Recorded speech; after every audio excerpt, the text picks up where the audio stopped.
Okay, good afternoon again. Good afternoon again.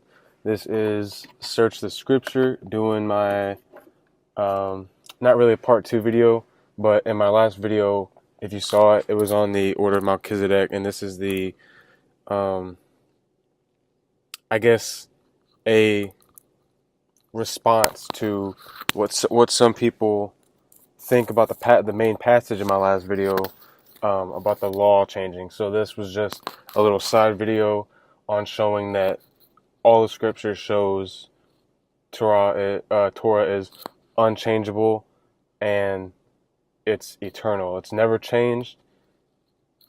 It stayed the same. Okay, and that's from the beginning of creation.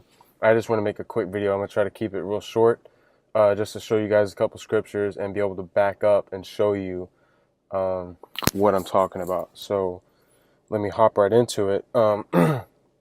So context of, my last video on the Order of Melchizedek was Hebrews 7. Oh, which one was it? Hold on, let me pull up my notes. I know I got it in there, whichever one it was. 7, 12. I want to say 12. Okay, I don't have my Bible on hand right now. All I got is my notes. But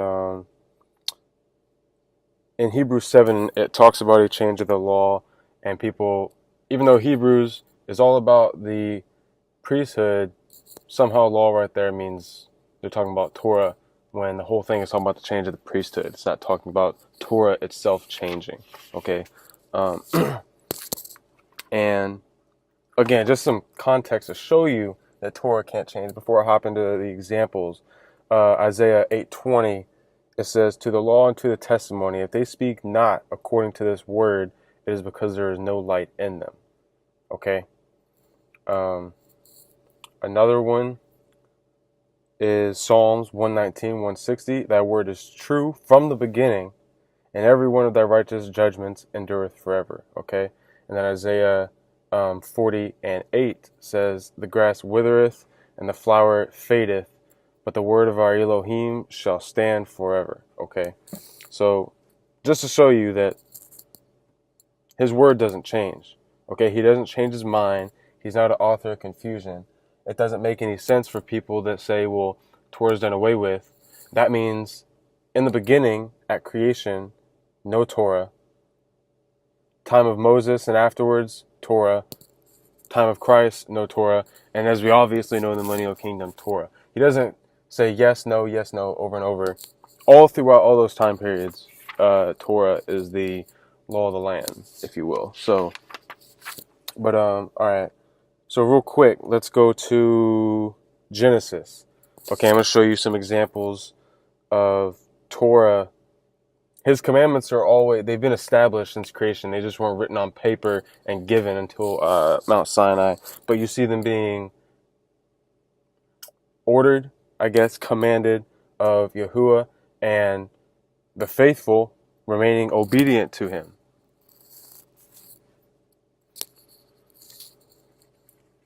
Now, 1 second. Let's see here.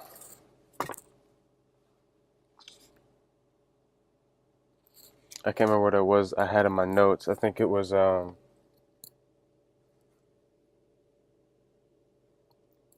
Genesis 7 and 2. Okay. It's talking about Noah here. And it says in Genesis 2, it says this: "Of every clean beast, thou shalt take to thee by sevens the male and his female, and of the beasts that are not clean by two, the male and his female." Okay.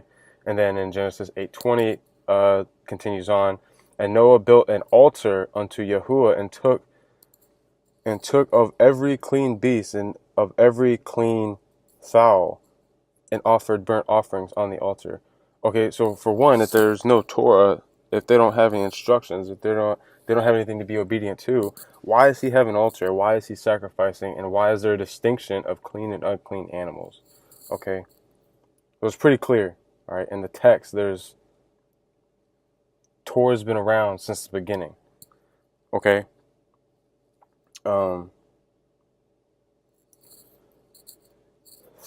Torah isn't just rules, I would say. It's Torah is the Father's way of doing business. It's what He wants, and it's about obedience. Okay. And again, later on, Noah curses his son for uncovering his father's nakedness. Obviously, that's not a law. It's not written until you see it in Torah, is what I'm saying. But obviously, before it was given on Mount Sinai, I should say, he was obeying that. He was doing what Yahuwah the Father said to do. He was remaining obedient. Okay, everything was established at creation. Marriage between Adam and Eve. The Sabbath. That's what I was trying to think of. It was on the tip of my tongue. You know what I mean? So, okay. Another case is, and I'm going to try to keep this as short as possible. In Exodus 16, the Israelites are in the desert. Yahuwah is sending them bread or manna, which is just, what is this? Okay. Sending them bread to feed the Israelites. And they're gathering bread twice a day, but then you see they're commanded, but on the sixth day, they gather twice as much. And why is that? Well, that way the next day they won't have to go out and collect any bread because it's the Sabbath and they're being told, honor the Sabbath, okay? It wasn't given yet on Mount Sinai. That wasn't until Exodus chapter 20 something. I can't remember the verse off the top of my head. When they're commanded, then, okay, keep the Sabbath. But why are they're obviously being instructed. It's like they're being guided into, before the rules are put on paper, it's like they're being guided into keeping it. You know what I mean? Now, and then again in, I guess about the eternality of Torah. Exodus 12, as far as let's just take the feast, Exodus 12. The commandment about Passover, Exodus 12:14, says to keep it forever. It doesn't say for this amount of time or until this. It says forever. Okay. So that is why, and that's with the feast in general. That's why you see the feast being kept in the millennial kingdom. The millennial kingdom is included in forever. So that's not something that goes away for time being and then comes back. It still stands. Okay. Now, I guess on that topic, let me see. You got Isaiah chapter 2, and I think also that you can reference Micah chapter 4 for that as well. Is you see the context there is that it's the end of, it's the last days where Torah is being taught. Okay, Isaiah 2 chapter 2 verse 1 reads, "The word that Isaiah the son of Amor," I think I typed that wrong. I did. "Saw concerning Judah and Jerusalem, and it shall come to pass in the last days that the mountain of Yahuwah's house shall be established in the top of the mountains, and shall be exalted above the hills, and all nations shall flow unto it." Verse 3, "And many people shall go and say, Come ye, and let us go into the mountain of Yahuwah, to the house of the Elohim of Jacob, and he will teach us of his ways, and we will walk in his paths. For out of Zion shall go forth the law, and the word of Yahuwah from Jerusalem."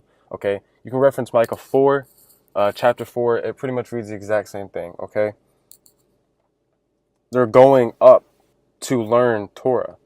Okay, and if you go down to Zechariah 14, 16, 17, it even talks about punishments for who's not keeping these feasts. And it shall come, Zechariah 14, 16, "And it shall come to pass that everyone that is left of all nations which came against Jerusalem shall even go up from year to year to worship the King Yahuwah of hosts, and to keep the Feast of Tabernacles." 17 says, "And it shall be that whoso will not come up of all the families of the earth into Jerusalem to worship the King Yahuwah of hosts, even upon them shall be no rain." Okay, and then verses 18 and 19 talks about a famine. for the exact same thing, a punishment. Almost like the same curse for not keeping Torah in the Old Testament. There was a blessing and a curse. And it's he's outlining the same curses for those that don't follow it in the millennial kingdom. Okay? And then again, more punishment, excuse me, for those not keeping Torah in the millennial kingdom. In Isaiah chapter 66, it says, "They that sanctify themselves and purify themselves in the gardens behind one tree is italicized. It's not in the original text. Behind one tree in the midst, eating swine's flesh and the abomination in the mouth shall be consumed together, saith Yahuwah." Okay, so I'm not going to go too deep into the specifics of the feasts kept in the millennial kingdom and I guess I'll make another video here pretty soon about the sacrifices and offerings of the millennial kingdom, because it's clearly evident. Just to shoot off some verses, I'll go into detail in the next video. But Ezekiel 43:20 and 26, 45, chapter 45. I'm sorry. There's a couple, but I'll make a detailed video about that next time, about the distinction between the millennial temple, the Mosaic temple. Some people say that Ezekiel's not talking about that, when he clearly is, because there's some distinct differences that I'll get to those. But that's a whole nother topic in itself. I just wanted to show you guys, based off my last video, that obviously Torah can't change. Yahuwah's word doesn't change. It's eternal. It's been the same since it was established at creation to throughout the millennial kingdom, okay, into the new heaven and new earth. Okay, that's the time period before everything is fulfilled, if that makes any sense. So, like I said, look into, really just look at stand back and look at Scripture. Take a step back and look at it from the outside. It doesn't, and then think, just use your common sense. Does it make sense for, in the time of Noah, to have no Torah, in the time of Moses to have Torah, in the time of Christ, shortly after, after his death and resurrection, no Torah again, the millennial kingdom, no Torah. That is not consistent, okay? Yahuwah is consistent. He doesn't change. He's not an author of confusion. And I'm sorry, but that's extremely confusing. So, well, what time period are we in? Do we have to keep Torah? Yes, Torah is eternal, okay? My next video, actually, I didn't want to make this one too long, so I'll probably do a part 2 to this. But the Messiah, Yahusha, was Torah in the flesh. He was the walking, living, breathing embodiment of Torah, okay? And he even said that. Okay, he said that, and not literally, but he said it paying attention to the culture and the time and the text that the Israelites had at that time, which was the Old Testament. He quoted things, and he was so radical in what he said.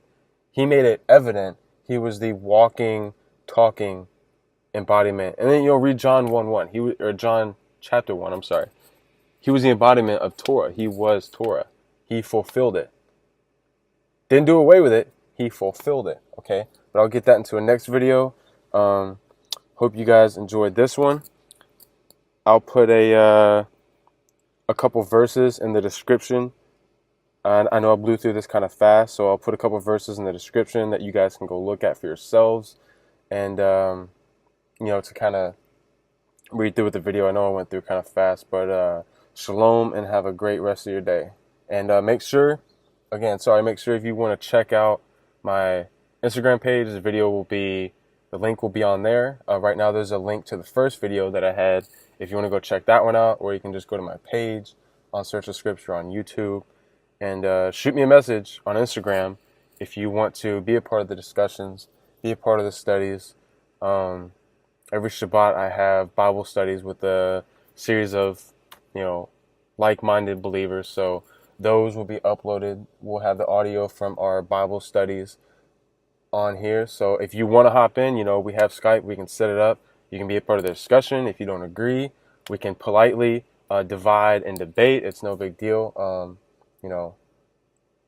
All in good conscience. No vindictive arguments, nothing like that, nothing of that sort. So if you want to participate, just let me know, shoot me a message, and we can hook it up for next time. But until then, shalom and have a good rest of your day.